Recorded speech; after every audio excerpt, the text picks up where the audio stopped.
우리가 눈으로 형상을 보지 않습니까? 눈으로 형상을 보고 귀로 듣고 하는데 이게 내 마음만큼 보이는 거예요. 이게 눈으로 보는 게. 또 귀로 듣는 게 내 마음만큼 들리고 모든 느끼는 게 내 마음만큼밖에 느끼는 것이 아니기 때문에 마치 이것이 자기 그림자와 같다 이렇게 되는 거거든요.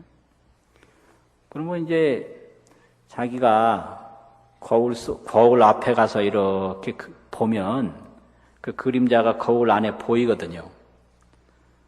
그러면 우리는 저게 내 그림자다 알고 보니까 알지만 거울이라는 걸 전혀 모르는 사람이 볼 때는 또 자기 모습을 한 번도 보지 못한 사람이 볼 때는 자기인 줄 모르거든요.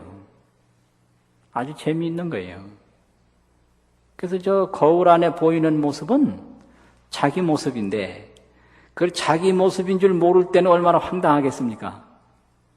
그래서 역시 한용운 스님이 그 대장경에서 여러 가지를 뽑아서 불교 대전이라고 하는 것을 편집을 했는데요. 그 불교 대전에 보면 그런 말이 소개가 돼 있어요. 자, 인도의 깊은 산 속에 두 노인 부부가 살았는데 한 번은 그 술을 큼직한 독에다가 담아놨다는 거예요. 그래서 이제 술이 깊이 성숙이 돼서 이제 걸을 때쯤 됐는데 술이 이제 걸러지면 맑을 거 아니에요, 위에. 근데 그 안노인이 가서 이렇게 그 술단지를 들여다보니까 이제 바깥 노인, 자기 영감 남편이 다른 어떤 안노인을 그 술단지에다가 하나 숨겨놓은 거예요. 그래서 아주 그냥 청천벽력이고 그냥 아주 마음이 어쩔 줄을 몰라서 이제 그 바깥 영감님한테 가서 막 뭐라 그랬거든요. 그럴 수가 있느냐? 그게 뭔 소리냐? 그러니까 왜 나 몰래 술독에다 어떤 노인 하나 감춰놨느냐? 예? 이상하거든요. 그 바깥 노인 생각하니까 이상하다. 그래서 한번 가보자고 보니까 더군다나 그냥 아주 이게 기가 그냥 꽉 막힐 일이 생긴 거예요. 이 할머니가 자기 모르게 어떤 영감을 술독에 하나 숨겨놓고 오히려 선수 쳐서 덮어 씌우는 거예요. 이게 이럴 수가 있느냐고. 기가 막힐 일이지, 영감님이 볼 때는. 그래서 이제 나와서, 이게 도대체가 어떻게 된 거냐고 그러니까, 가니까 영감이 그 술독에 지금 숨어 있다. 한번 가봐라. 이상하다. 이제 안노인이 가서 보니까, 역시 또 그 할머니가 그 안에 숨어 있는 거예요. 그러니까 또 가서 보면 또 할아버지가 숨어 있고, 또 가서 보면 할머니가 숨어 있고, 그 이상한 거 아니에요? 그 왜 그런지 이유를 아시겠죠? 이유를 아시겠죠?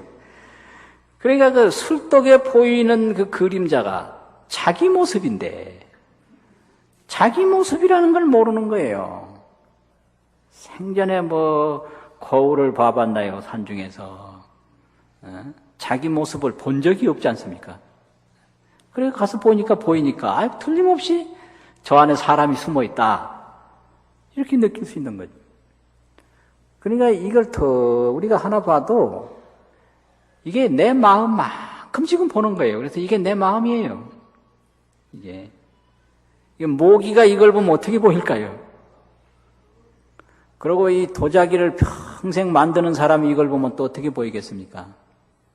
그러니까 자기 눈에 보이는 모든 것은 자기 마음입니다. 그걸 알아야 돼요. 예를 들면 우리가 저녁에 꿈을 꾸지 않습니까? 꿈에 보이는 모든 것은 그건 자기예요. 자기. 왜냐하면 자기 꿈에서 나타난 거거든요. 자기가 꿈을 꾸지 않았으면 그 꿈속의 일은 없는 거예요. 그 꿈이 사라지는 것과 동시에 꿈속의 일은 모두 사라지죠.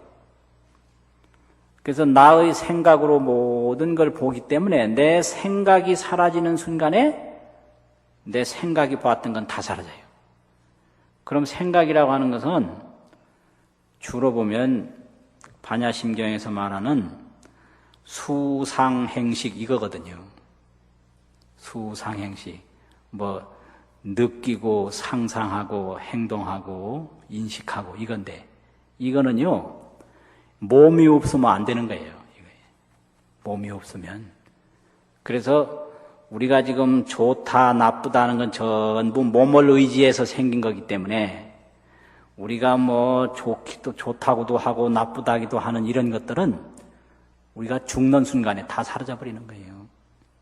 허망한 거예요. 그래서 시식할 때 그렇습니다. 육진심식이 본래 공이라 이런 말을 해요.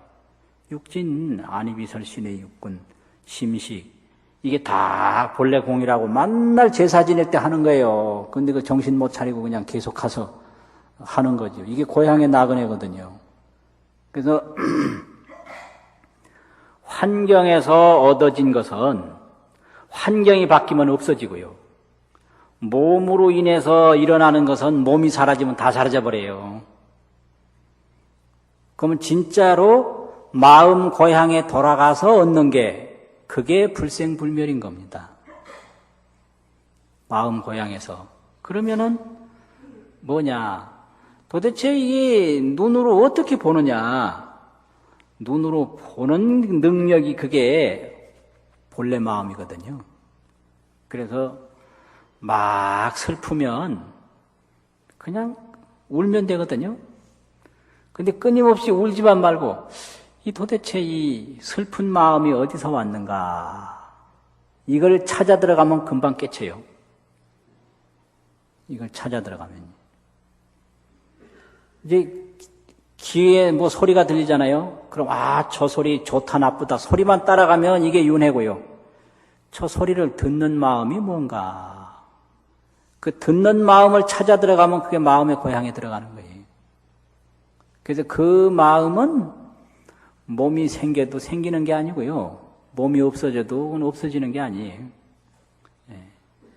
그래서 뭐 생각이 일어나면 그걸 살피는 거예요. 이 생각이 어디서 일어나나? 그게 자기 주인입니다. 자기 주인.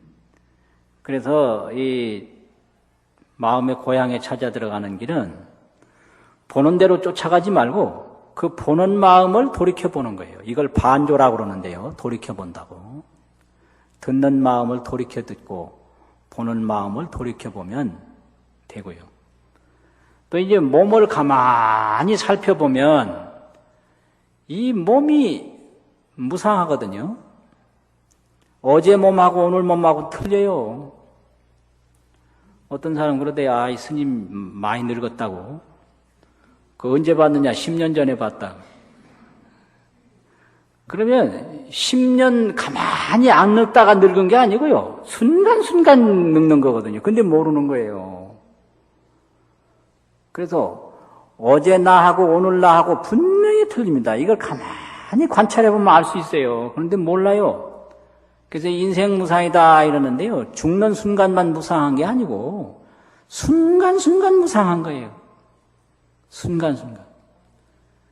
그래서 이걸 알면 탐욕이 일어날 수가 없어요.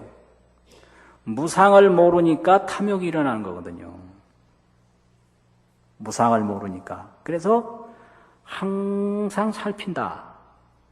살피고 살피면 이 세상에 어떠한 것도 집착할 것은 없다. 이걸 알 수가 있어요. 그러니까 이게 무상을 모르니까 전부 좋아 보이고, 좋아 보이니까 그냥 매달리는 거예요. 그래서 어떤 분이 돌아가실 때 그 천당에 가서 태어나는 줄 알고 되게 좋아하더래요. 그래서 선지식이 그걸 보고 막대기로 딱 때려서 못 죽게 깨우쳤대요. 그래가지고 천당 올라가는 걸 가만히 나중에 보니까 그게 까치집이더라는 거예요. 까치집. 이제 까치집을 잘못 보면 천당처럼 보이는 거예요. 이게 전부 자기가 만들어낸 세계거든요. 그래서 어리석은 마음으로 보면 전부 좋게 보이는 거예요. 그래서 그거 매달리면 또 금방 싫고, 그러면 또 좋은 거 찾아가고. 이게 나그네 시름이거든요. 객수가 끝이 없어요. 그래서 이제 이런 신세에서 정말 내 고향으로 돌아가려면 내 보는 마음으로 돌아가고 듣는 마음으로 돌아가면 거기는 죽음이라든지 뭐 슬픔이라든지 이런 게 없는 정말로 내 고향이다. 그러면 이제 그 속에 들어가야 그게 완전한 휴식을 취할 수가 있거든요.